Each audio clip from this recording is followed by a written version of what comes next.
Welcome, everybody. The love is in the air, and I'm not just talking about the 8 players I love here for Fantasy Football 2022.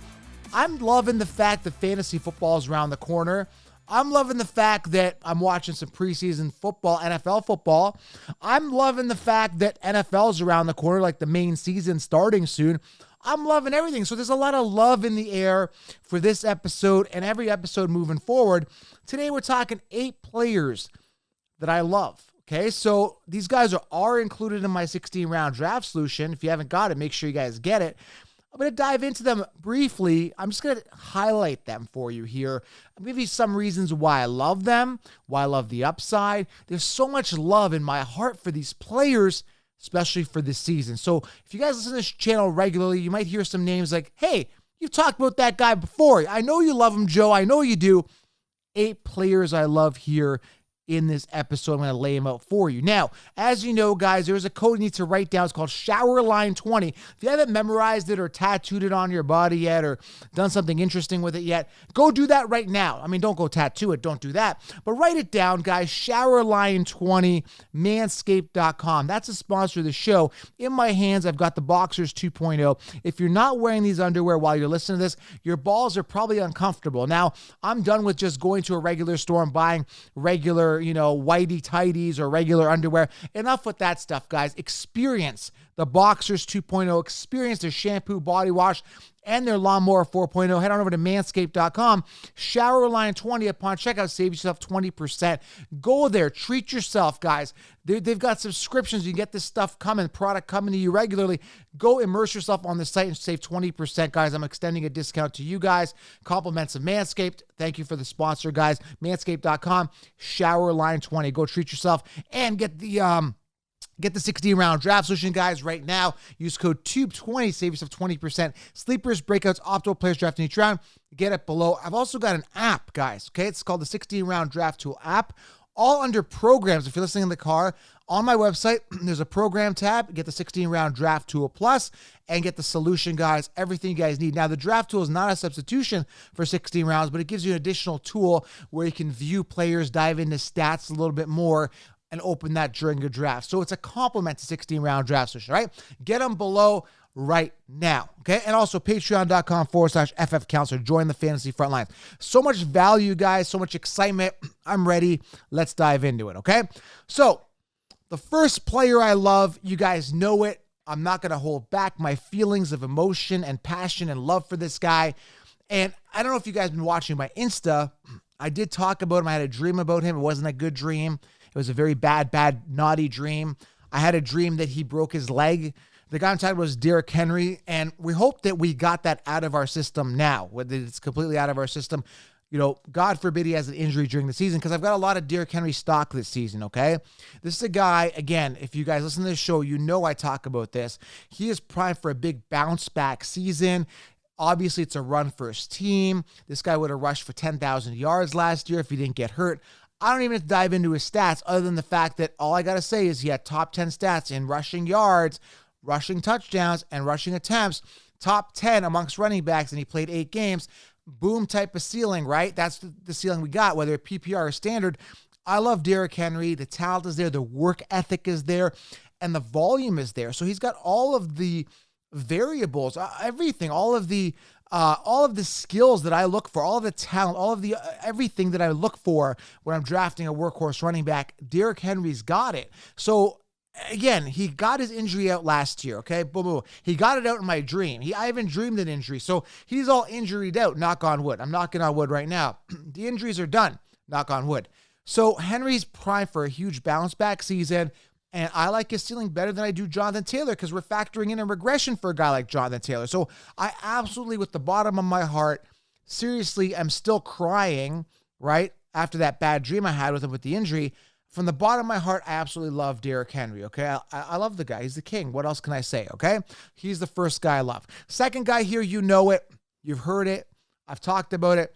Loving myself some Saquon Barkley this year. You guys know it. It's Saquon Barkley, guys. How do you not love a guy who is, desperate with his back against the wall? Literally, we're talking make or break, and we're not talking injury. We're talking make or break here for Saquon Barkley. There's a lot of love I have for this guy in my heart because I really liked him in his rookie year. And then he was on pace for another amazing year in 2019. I think he got sidelined with injury, played 13 games, still rushed over 1,000 yards. Then ever since 2019, it's been a downhill disaster. We had the ACL injury. 2 years now removed, contract year, improved O-line, make or break. Listen, the opportunity's there. There's no committee there. In a world right now where we are stuck with committees everywhere, Saquon Barkley is one of those rare gems that is not, bombarded or trapped in this world of committees. He is the guy and the focal point of the offense in a team that needs to do something this year. With Daniel Jones, he's got to step it up this year. Their wide receivers, I don't think they've got what it takes, right? I think they're good enough to move the ball down the field if they need to, and they looked pretty good in preseason. A couple plays looked okay, but listen, in regards to moving the ball downfield, but again, Saquon Barkley in a prime position where again his back is against the wall. Love the talent, love the volume, love the lack of committee. I love it, guys. I love it. It's like the perfect storm. Similar to Derrick Henry, the injuries happened. Perfect storm, volume, no committee, guys. Run is going to be their main focus, right? So again, focal points of the offense is the best players on their team. Henry, Saquon, there's a lot of love. And again, show me some love, guys. Hit the thumbs up, guys. And of course, drop in the comments below. I want to make this interactive. If you're watching on YouTube, in the comments, let me know who you love. This is a very loving episode. This isn't even Valentine's Day. This is like before the season. This is August, okay? This is Valentine's Day in August for fantasy football. I want you guys to show some love here, okay? Just the same amount of love that I showed when I found out Kenyon Drake is gone from the Raiders. He wants to be released. I said that he sucks, so I'm loving that he's gone. So that's a different kind of love. Some people might not think that's very loving, that I say that he sucks and I'm happy he's gone from the Raiders, and that opens up for things for a sleeper in Zamir White. Hey, I just love that he's gone because he sucks. So show some love in the comments. Who do you love? Okay, as we continue on with this, spread some love in the comments. Okay, I just want this to be super loving. I'm in a loving type of mood. This is not a suck-episode, guys. This is a love-episode. All right, let's continue here. Drop a comment. Want to know who you guys love. Third guy I absolutely love. Number 3 here. You guys know it. You guys have heard it. You've heard me talk about it. I love the talent. The guy I'm talking about is Breece Hall, guys. Breece Hall is primed, okay, for another position to succeed. He's in for a good year.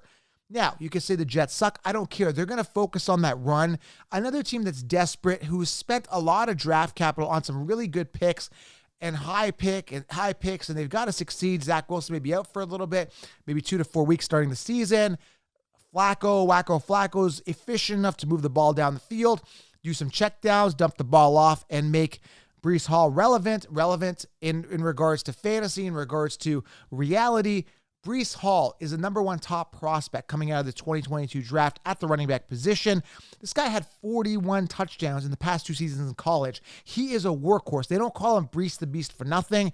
I love this guy. And here's another thing that I love about him. I've talked about it in other videos. I'm going to talk about it again, is that you're getting him in the 3rd round. When all the sheep told you Le'Veon Bell round 1, when he was on the Jets and he sucked, and I knew he sucked, I told you to avoid him, he was a ripoff, and the talent wasn't there. Breece is better than Le'Veon Bell, in a better offense, in a better situation, with a better O-line, and you're getting him in the 3rd round. I'm all over this. I don't think Carter's a deal. The Jets don't believe Michael Carter's a deal. He peaked at 147 targets last year. A bunch of bottom feeder running backs on the Jets had over 120, 30 targets last year.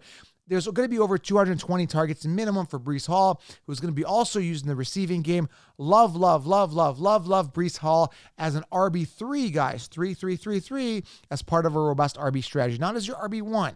Okay, and I cannot emphasize this enough. Robust RB is the way to go, and that's a perfect trio right there. Henry, Saquon, Breece. You could do that. Now, Saquon's ADP has gone up. He's coming off late round 1. You may be able to get him. You never know. Sometimes Henry falls, and you can double up. But either way, you go Henry, Saquon. Maybe get Breece Hall coming back. You never know. But I love this combination, okay, guys? Love. Let's move on to a wide receiver here. I'm in a loving situation. I'm in a loving mood here. I love this guy as well. The guy I'm talking about here, guys, goes by the name of Jerry Jeudy. Now, Jerry Jeudy's got, 3 touchdowns over the past 2 years. I'm one of those guys that says years to wow me, and I'm not wowed. But I really feel Jerry Jeudy, this is the year where he has to break out. Now, there is talk in camp. Obviously, Sutton has been emerging as the quote-unquote wide receiver one, but I think Jerry's got it. I think Jerry's the better route runner. I think Jerry's going to get more volume. I think it's a Lockett Metcalf situation. And I just think if healthy, Jeudy is the better of the two wide receivers. Now, again, Sutton has been plagued with injuries as well over the past. If they stay healthy, Russell Wilson's going to, revival of his career. I'm super high on Russell Wilson this year.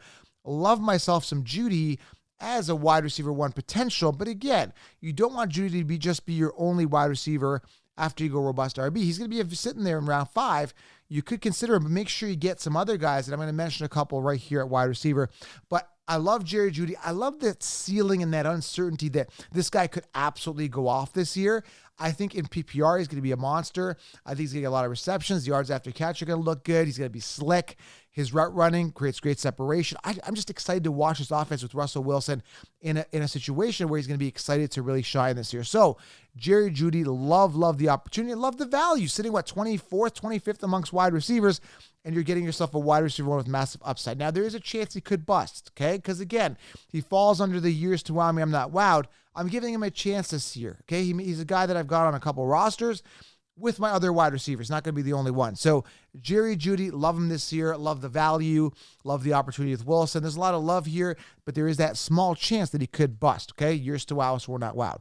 Next guy I love, I've talked about him here, and there was a high on him last year. He's sitting 70th on the consensus rankings last year. I told you to go ahead and draft him because the Lions didn't have any wide receivers. The guy I'm talking about is Amon-Ra St. Brown. I call him Amon-Ra.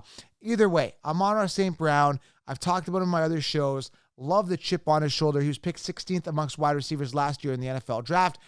I saw a video of him reciting all of the wide receivers that were picked ahead of him. And this year he's going in with a chip. Last year finished, 21 amongst wide receivers. He's going to step it up this year for sure. That rapport is there with Goff. Now, Goff is not a sexy quarterback by any sense of the words when it comes to fantasy, but he's an efficient quarterback. He's a quarterback that's going to get the ball downfield. He's a quarterback that's going to get the ball to Amon-Ra consistently and persistently. So I like the situation here with Amon-Ra. I like the opportunity. I like the talent. And I'm all in on Amon-Ra as a potential wide receiver one, and combo them. Go Jeudy Amon-Ra if you can. Go Jeudy Mooney. There's a ton of combos you can put together rounds 4 to 7 to get, and there's a ton of wide receiver ones at that ADP when we're talking fantasy football draft strategy. All right, guys. Love myself some Amon-Ra. I think the volume will be there. I think the talent is there. I know they've got Hawkinson and Swift, and they've got other targets and Williams. They just drafted the rookie Williams, who's a great dynamic receiver who isn't going to be ready, I don't think, week 1. But Amon-Ra is going to he's going to be good, man. He's going to be solid. Trust me on this one, all right? Next guy I love is a steal, going undrafted in a lot of leagues, and I understand why. Again, he's just not a popular name. He's not on everyone's radar, but he was a second-round pick by the Colts. They believe in him. The guy I'm talking about is Alec Pierce, who I've got on all my rosters. I literally got him with my couple last picks. Alec Pierce, one of the best pure passing deep threat receivers out of this NFL draft class. Speedster, great route runner, looked pretty good in preseason. He's got Matt Ryan throwing the ball. They've got Paris Campbell, who sucks, can't finish a game to save his life. I've talked about this in a lot of videos. I'm going to sound like a broken record, but I don't care. I want it to sink in.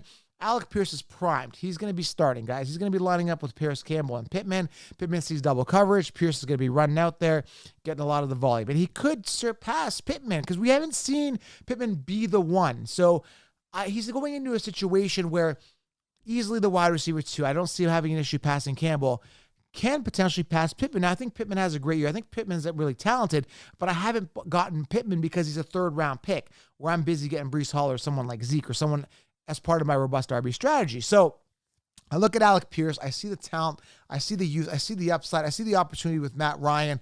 I see the high-octane offense who's going to be focusing on the defense are going to be focusing on the run to try to stop Taylor. I think Matt Ryan's going to be having more, he's going to have more time to throw in the pocket, get it down to Pierce. Tons of opportunity, guys. I think he's going to be a safe and solid wide receiver 2 on your roster with massive upside, all right? Alec Pierce, love the situation. Now, just 2 more here for you, and these guys are wild cards a little bit, but I love the upside, love the opportunity. And before I get into those guys, again, make sure you guys drop a comment. Let me know who you love. Spread some love here on the show. Very important. I want to know who you guys love. Drop a name. Drop a running back, a wide receiver, quarterback. Who are you really loving this year, okay, for the season? Love to get your feedback. Now, I did leave a wide receiver out. Quarterbacks out for this one. You guys know I like Justin Herbert this year. You guys know that. And if you guys want to know everyone I love, make sure you guys get 16 rounds. Linked it below. Use code TUBE20. Save yourself 20%. I love everything. I even love my Manscaped underwear. Okay? Make sure you guys grab those. Boxers 2.0. If your balls aren't in these right now, they're missing out. Use code SHOWERLINE20 at Manscaped. Save yourself 20%. Go get them. You'll love them. All right? Keeping on with the love theme. All right, 2 more here. The guy I love here, obviously we haven't seen much, doesn't look too good, is Christian Watson. Guys, Christian Watson, first wide receiver drafted by the Packers, who are desperate for a wide receiver with Adams void there. Lazard, again, similar to Pittman, has not proven he could be the one. Obviously, we know that, Adams is gone, 169 freed up targets, and someone's got to catch the ball, right? Lazard could be that guy, and we know that Aaron Rodgers wants those veterans to be the guys, but that when you look at physical talent, you got to take a look at Christian Watson, who missed, the first couple preseason games, and I get it. He was hurt, banged up, had a knee scope, got that cleared out before the season started, which is good. We didn't want that happening during the season. Fixed that, has been shadowing Aaron Rodgers, been catching balls with him. It's going to be interesting to see whether him or Dobbs emerge as the wide receiver 1 or 2 on that team. Dobbs, drafted in the 4th round, has looked good in preseason. So I don't mind stacking these guys later, guys. They're both great value. In one league, I stacked them. I got Watson and Dobbs, and I've guaranteed myself a wide receiver 2 minimum on the Packers. Okay, guys? So I love Christian Watson, love the opportunity, love the talent. And he is kind of that, dice roll, home run, dart throw near not even a dart throw. It's a pretty educated situation. I mean, he's got Aaron Rodgers throwing to him, and they've invested high draft capital. I'm hoping that they use him. He's got that massive ceiling, and you're getting him for literally nothing. So Christian Watson, I absolutely love him, right? And again, last one here before I get into that. Thumbs up. It really helps the channel, guys. Genuinely hit that subscribe button. And of course, get 16 rounds. Use code TUBE20, okay, guys? With 16 rounds, okay, guys? I'm telling you, I'm super, super excited. I'm super excited, okay? Because once you have 16 rounds, you're going to be light years ahead of the competition. So go ahead and get 16 rounds. Use code TUBE20. And again, drop the love player that you love below. And last one here, guys, is Damien Pierce. Now, he's got Rex Burkface there, and he's got, yes, I know it's Burkhead, Rex Burkface there, and he's got some competition there with Marlon Mack, who could be starters. It could be a committee here. I talked to the beat writer. He's telling me that they don't like to label labels, and that, he believes that Damien Pierce is going to get the best, going to get a lot of volume. He's going to get a lot of work, and he looked really good in that one preseason game, was held back in week 2, in the assumption maybe that he could be the RB1 on the Houston Texans. So I think a lot of people are sleeping on the Texans, who have an improved O-line. They've got Davis Mills. I think they're going to be a better team than people anticipate. I think Damien Pierce is going to be a huge factor in their success. Looks good. Good words out of training camp. But again, they're not formally announcing that he's the RB1. But I just love the value, love the situation, love the talent. And instead of getting a guy that's mediocre later, like I don't even know, man, like a Chase Edmonds or someone like that, you're better off going and rolling the dice with a guy that could be really good. And, you get a guy like Damien Pierce. Love the opportunity, love the volume potential, love the talent, love the youth. And I'm telling you guys, after I've gone robust RB, and even if Damien Pierce sucks, he's not going to be my RB1. He's not going to be my RB2, not even my RB3. Get him as an RB4 or up, then I'm looking good, and he could absolutely go off. Okay, guys? Absolutely love him. All right, so there's 8 players. We got Henry, Saquon, Breece Hall, Jerry Jeudy, Amon-Ra. We got Pierce, which is Alec Pierce, Christian Watson, and we've got Damien Pierce. Guys, 8 players I love for fantasy football. Now, there's more I love. If you guys want to see them all, 16-round draft solution, linked it below. All right, guys? I appreciate you guys. Drop the player that you love below. And who's loving this time of year, man? Fantasy's around the corner. So is football. I appreciate you guys. Subscribe. I'm pumped up. There's a lot of energy. Hope you guys enjoyed the show.